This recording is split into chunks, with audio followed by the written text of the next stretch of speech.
Assalamualaikum warahmatullahi wabarakatuh. Alhamdulillahirabbil alamin.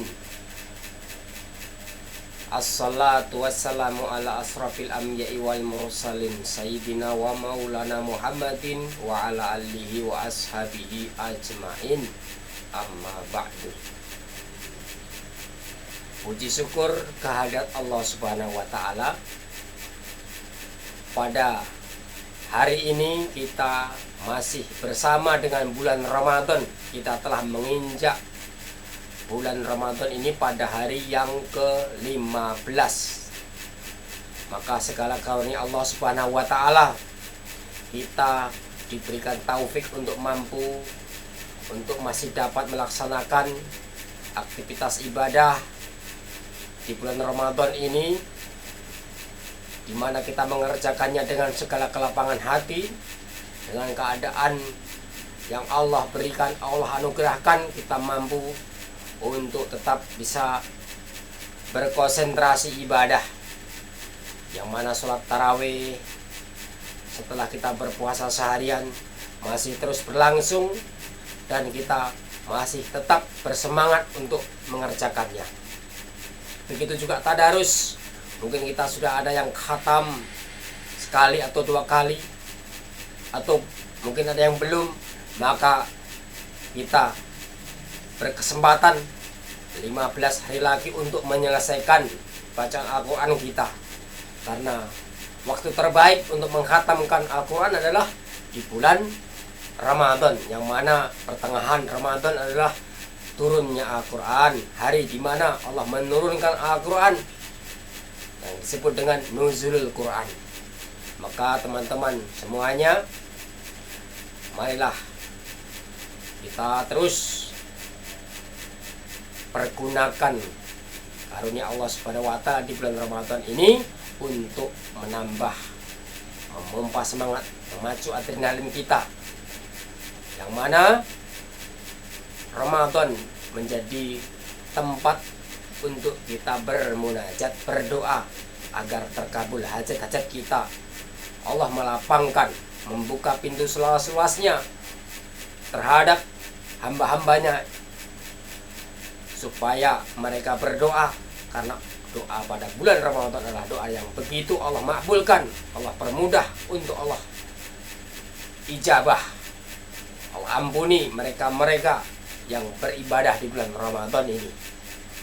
Maka perlu kita jadikan hari-hari kita jangan sampai terlewat untuk berdoa, untuk memohon ampunan Allah Subhanahu wa taala.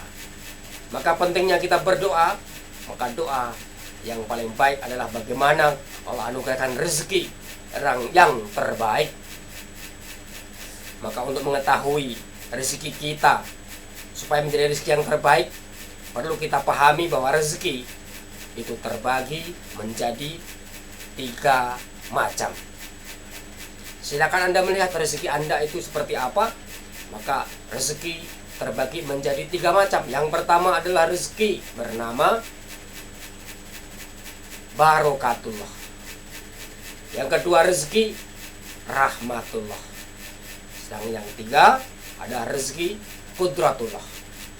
Maka perlu kita melihat rezeki kita masing-masing ini ada pada tingkat yang mana.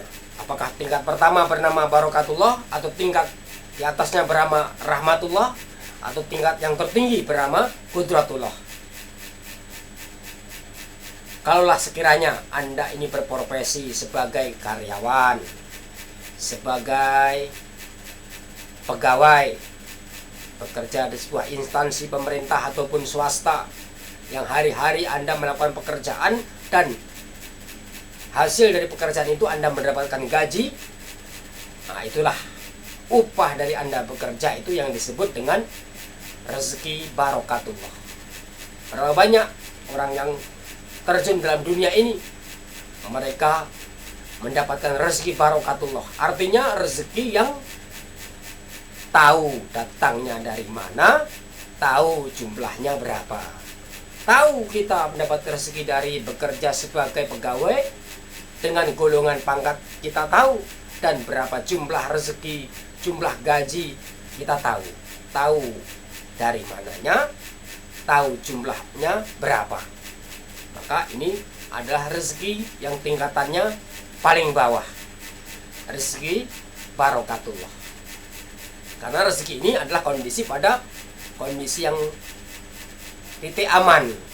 Banyak sekali kita ini menginginkan rezeki yang titik aman. Kalau ada tsunami, kalau ada gempa bumi, kalau ada hujan lebat, kita nggak terganggu. Kalau ada virus corona seperti sekarang ini, kita nggak terganggu.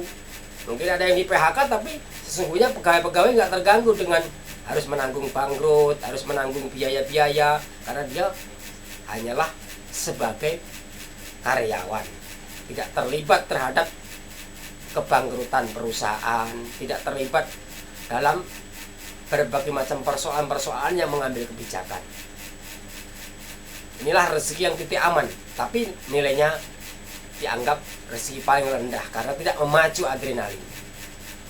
Tapi ini rezeki yang banyak dinantikan orang.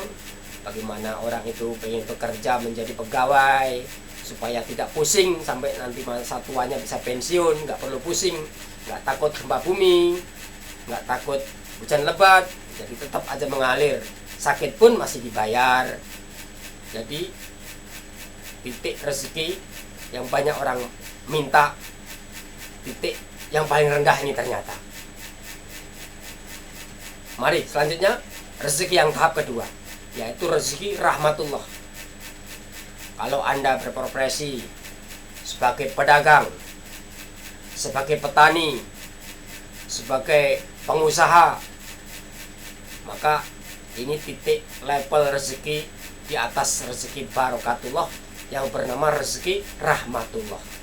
Artinya tahu rezeki Anda itu datangnya dari perdagangan, dari pertanian, dari usaha, tahu. Tapi Anda tidak tahu. Anda hanya berhak mengkalkulasi. Anda tidak tahu berapa jumlah keuntungan Anda nanti, berapa jumlah pendapatan di kemudian hari. Anda hanya bisa menghitung, memprediksi, tapi tidak bisa memastikannya.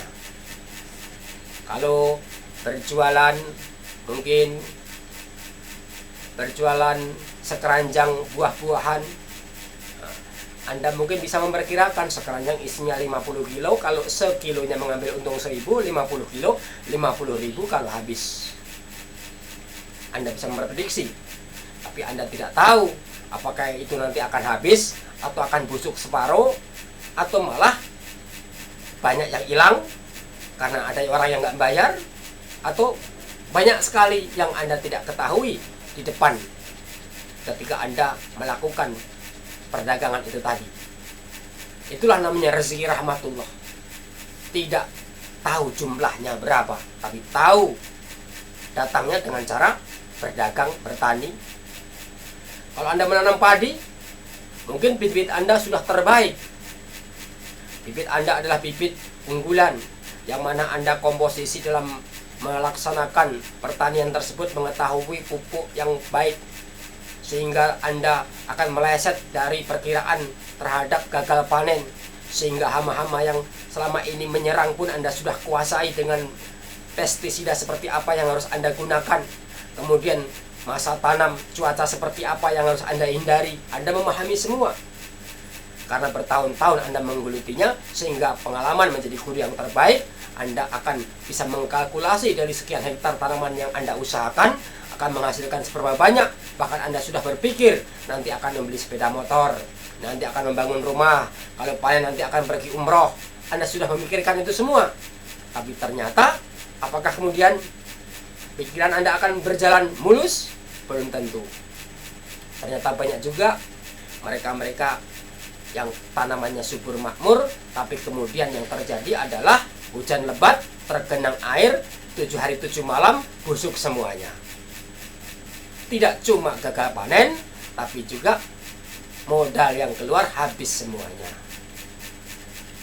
Inilah rezeki rahmatullah, rezeki yang tidak tahu jumlah atau dapatnya seperti apa, dapat atau tidak, Maka banyak sekali orang yang sengsara di tengah-tengah kehidupan rezeki rahmatullah, karena disinilah Anda dipacu adrenalinnya, keyakinan Anda diuji, kesabaran Anda diuji, kekuatan jiwa, kekuatan pikiran Anda diuji, sehingga kalau Anda mengandalkan dalam perkara rezeki ini Anda menggunakan logika, maka Anda akan banyak terkena jebakan di depannya nanti. Kenapa? Karena ini rezeki rahmatullah, hanya menggantungkan rahmat Allah. Kepada siapa rahmat itu diberikan, maka rahasia Allah. Maka perlu dipancing rezeki ini dengan cara kita mendekat pada Allah Subhanahu wa taala dengan jalan basiroh, jalan yang gaib, yaitu jalan yang tidak nampak. Logika semuanya bisa meleset, tapi basiroh. Kul hadhihi sabili ad'u ila basiratin anna wa man ittaba'an. Pandanglah jalanku, jalan basiroh, kata Allah. Jalan di mana? Jalan gaib. Alladzina amanu. Sesungguhnya orang beriman itu, sesungguhnya orang yang beriman itu, alladzina amanu yuqimunas sholat, menegakkan sholat, wa yu'tunaz zakat, membayar zakat,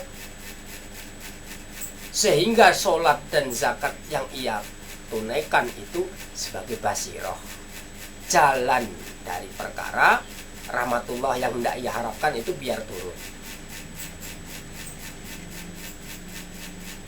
Itulah teman-teman yang berbahagia, orang yang duduk pada perkara rezeki rahmatullah ini dipacu adrenalinnya, bisa gagal, bisa berhasil, bisa gulung tikar, bisa selamat.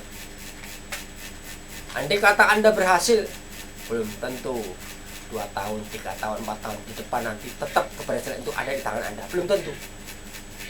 Andai kata Anda gagal setahun 2 tahun ini, belum tentu 5 tahun, 6 tahun ke depan Anda tetap akan gagal, belum tentu. Karena disitulah Allah meletakkan cobaannya, Allah meletakkan ujiannya dalam hati orang-orang yang beriman, di mana apabila ia tetap dalam keimanannya, maka ia bisa membalikkan keadaan, ia bisa merubah suasana. Ini rezeki yang kedua, rahmatullah. Ada rezeki yang tertinggi, yaitu rezeki yang ketiga. Rezeki ini rezeki yang agung, rezeki yang mulia, yang mana rezeki ini disebut dengan istilah rezeki kudratullah, dari kudratnya Allah Subhanahu wa taala, yang mana wa may yattaqillaha yaj'al lahu makhraja wa yarzuqhu min haitsu la yahtasib.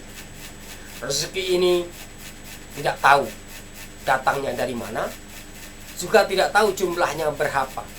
Min haitsu la yahtasib, enggak tahu. Kalau kerja tidak jelas kerjaannya, jumlahnya juga tidak tahu. Maka contoh dari rezeki ini banyak sekali. Kalau kita melihat di Al-Quran, ada di surah Maryam, di mana Maryam itu hidup dalam mihrab, dikunci rapat dari luar oleh Nabi Zakaria.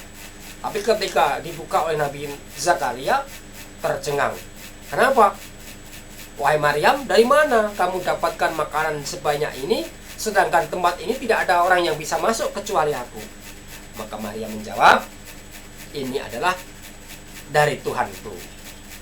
Makanan yang dihantar oleh Allah kepada Siti Maryam di dalam mihrab tersebut adalah makanan ketika musim dingin, padahal waktu itu musim panas. Kemudian kalau ketika musim panas, maka Maryam mendapatkan makanan di musim dingin. Ibaratnya tidak ada musim durian, kita makan durian. Tidak ada musim duku, tapi dia banyak duku. Nah, orang heran, tidak ada satu biji, tidak ada satu batang duku pun yang mengeluarkan duku, tapi kenapa ia banyak duku? Dari mana? Inilah yang disebut rezeki kudratullah. Maka pentingnya perkara ini agar manusia punya pengalaman rezeki qudratullah, rezeki yang tidak tahu datangnya dari mana, jumlahnya berapa, bahkan tidak terbetik di angan-angan mereka. Tidak tahu kalau kita akan naik haji, tidak punya rencana, juga tidak punya uangnya, terpikir saja tidak, tapi ternyata mendapat hadiah naik haji. Banyak sekali. Jadi banyak orang dapat rezeki ini, namanya rezeki nomplok, rezeki tak terduga. Dan ini bisa diberikan kepada siapa saja yang Allah kehendaki, sebagaimana Allah jelaskan, wa may yattaqillah, siapa yang bertakwa pada Allah. Jadi orang yang mendapat rezeki ini adalah orang yang benar-benar mau bertakwa kepada Allah Subhanahu wa taala, akan mendapatkan rezeki dari jalan yang tidak diduga, tidak disangka, yang jumlahnya tidak terkira, tidak dalam angan-angannya juga. Banyak orang yang seperti ini, tidak menyangka kalau dirinya nanti akan jadi presiden. Padahal orang yang sekolah tinggi-tinggi, sudah bercita-cita jauh-jauh hari untuk jadi presiden, dia tidak bercita-cita, ngomong saja susah. Tapi kenapa dia yang dilantik jadi presiden? Ada banyak seperti itu. Modal tidak punya, partai juga nggak punya, kemampuan juga tidak ada, modalnya paling cuma tersenyum aja, bisa dilantik jadi presiden. Padahal yang bersusah payah puntang-panting tidak dilantik, malah orang yang tidak diharap-harapkan mudah dilantik. Ini namanya rezeki qudratullah. Allah saja yang tahu rahasia dengan Allah Subhanahu wa taala. Maka sekiranya rezeki semacam ini ada, maka patut kita berusaha untuk menggapainya. Inilah ketiga macam rezeki yang perlu kita pikirkan ada pada diri kita. Kita berada pada titik yang mana. Kalau kita masih dalam titik barokatullah, maka perlu kita juga meningkatkan supaya peningkatan itu sampai pada titik rezeki qudratullah, sehingga di rezeki qudratullah ini akan memacu adrenalin kita. Mungkin teman-teman yang punya pengalaman perkara ini bisa menuliskan komentar di bawah ini. Silahkan Anda beri masukan, beri komentar, apakah Anda punya pengalaman perkara ini. Mungkin barangkali hal-hal yang sehari-hari Anda dapatkan, misalnya Anda tiba-tiba kehabisan bensin dari motor Anda dalam perjalanan yang masih jauh, di tengah-tengah perjalanan Anda bensinnya habis, Anda tidak memegang uang 1 perak, 1 rupiah pun, tapi ternyata Anda bisa sampai ke rumah. Mungkin ada cerita-cerita yang bisa Anda testimonikan, apakah Anda ditolong orang, apakah Anda tiba-tiba motornya menginjak uang 100.000, kemudian tidak cuma Anda bisa mengisi minyak saja, tapi juga Anda bisa beli es, karena dari kehausan mendorong motor sekian jauh perjalanan itu, ternyata uang 100.000 bisa Anda gunakan tidak cuma untuk memenuhi tangki motor Anda, tapi juga untuk memenuhi perut Anda yang kehausan, kelaparan karena mendorong motor. Banyak sekali cerita-cerita yang walaupun sederhana, tapi ini termasuk dalam kategori rezeki qudratullah. Datangnya tidak dalam perkiraan, jumlahnya berapa, datangnya dari mana, siapa yang mengasihkan. Demikianlah, semoga tayangan kali ini mengantarkan kita untuk menggapai pada peringkat rezeki qudratullah. Terima kasih yang sudah subscribe. Jangan lupa untuk teruskan channel ini dan nyalakan notifikasinya, share ke semua sosial media channel Anda, dan kita bertemu pada tayangan berikutnya. Kita akhiri, subhanallah bihamdihi, subhanallahumma wa bihamdika, asyhadu alla ilaha illa anta, astaghfiruka wa atubu ilaik. Wassalamualaikum warahmatullahi wabarakatuh.